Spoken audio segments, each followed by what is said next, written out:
Welcome back to Maths with Mrs. J. We've been talking about inverse functions and inverse trig functions in particular. We're now ready to learn the derivatives of those inverse functions. Just remember that different textbooks and different people might refer to the inverse trig functions in different ways. Inverse sine is sometimes referred to as R sine or arc sine. Inverse cos as R cos or arc cos, and inverse tan as R tan or arc tan. Just remember that if we're talking about inverse sine, we're talking about an angle between negative pi on 2 and pi on 2. For inverse cos, we're talking about an angle between 0 and pi. And for inverse tan, we're talking about an angle between negative pi on 2 and pi on 2. Okay, here you have your rules. These are not too hard to remember once you've done a little bit of practice. The derivative of inverse cos is almost exactly the same as the derivative of inverse sine, so that's relatively easy to remember. And the derivative of inverse tan is also quite easy to remember. Now, I wanted to point out a few things to you, and then I just want to show you the derivation of the first rule. We're not going to derive them all, but I just wanted to show you how we get to that. So let's first of all have a look at some consequences of these rules. I didn't put these all on the first page because I didn't want to freak you out. Okay, now we've got our full variety of our rules, and what we've got here are the version of the rules using our chain rule. If we happen to have inverse sine of a function of x, of course, we're just going to get f dash x over 1 minus f of x squared. For this one, we're going to get negative that. And for this one, we're going to get f dash x over 1 plus f of x squared. A particular example of this is if we happen to have x over a. Just to explain how this simplifies here, if you have inverse sine of x over a, then using your chain rule, you're going to get 1 over a as your derivative of x over a. And then in your denominator, you're going to get 1 minus x squared on a squared, just subbing that in. When we fiddle with that a bit, we get 1 over a over square root. We can put all of that over a squared and we get a squared minus x squared. Now what happens here is we're left with 1 over a over square root a squared minus x squared all over a. The a's cancel and we're left with the rule as we have here. These rules are worthwhile remembering. It just saves you that little bit of fiddling around to simplify.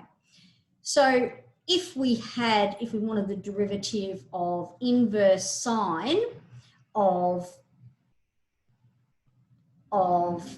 say x on 3, we're just going to get 1 over square root of 3 squared, which is 9, minus our x squared. Simple as that. Let me just derive the first rule for you using our knowledge about derivatives of inverse functions. So let's just do that quickly, and then we'll be ready to, in our next video, do some examples where we're actually calculating these derivatives.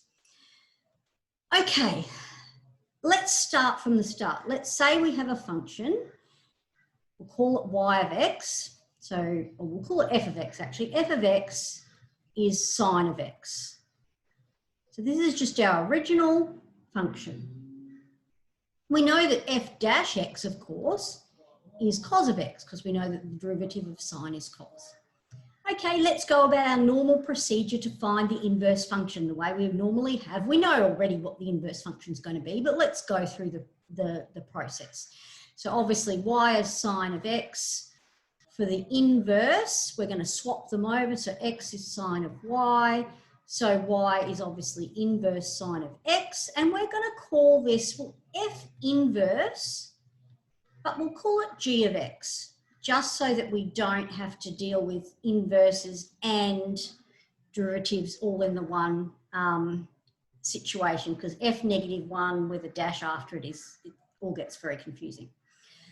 Okay, what do we know from our rules about derivatives of inverse functions? We know that the derivative of this is going to be 1 over the derivative of g of x.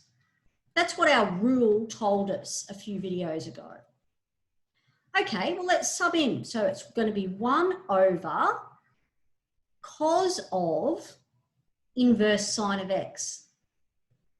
Okay, that looks a bit confusing, but let's have a bit of a look at it. Let's think about a triangle.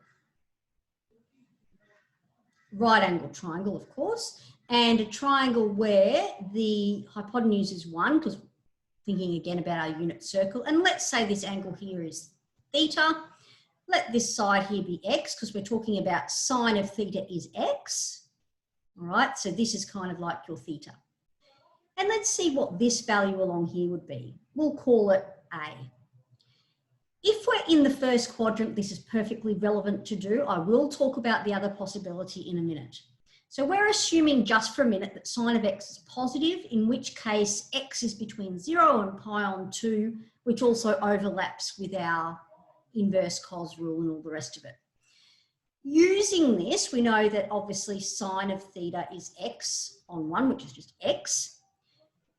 Using Pythagoras' rule, we know that A is going to be the square root of 1 minus x squared. Okay, we're going to take the positive square root because it's a side length, of course, and because it's positive because it's in that quadrant.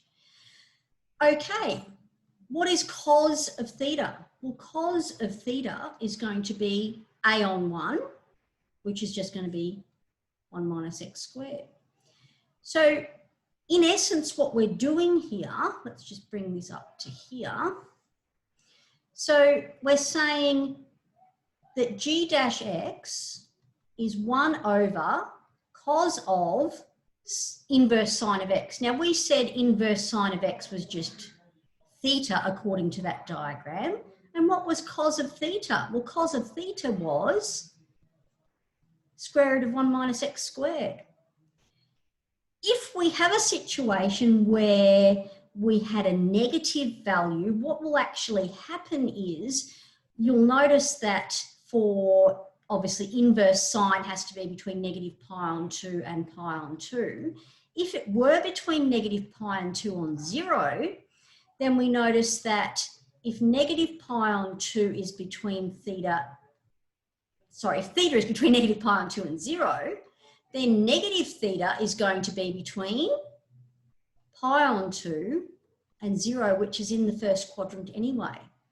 All right, remember how we changed the inequalities when we divide or multiply by -1. So this actually works. So this is actually, what we've actually found there is the derivative of inverse sine of x is 1 over square root 1 minus x squared. If you like a challenge, you can try that for the other two. I think one of them is sufficient for us to do here. This is using our rule about derivatives of inverse functions. In our next video, we're going to do some practice of our derivatives of our inverse functions, and eventually we're going to work up to going back the other way, which of course is integrating.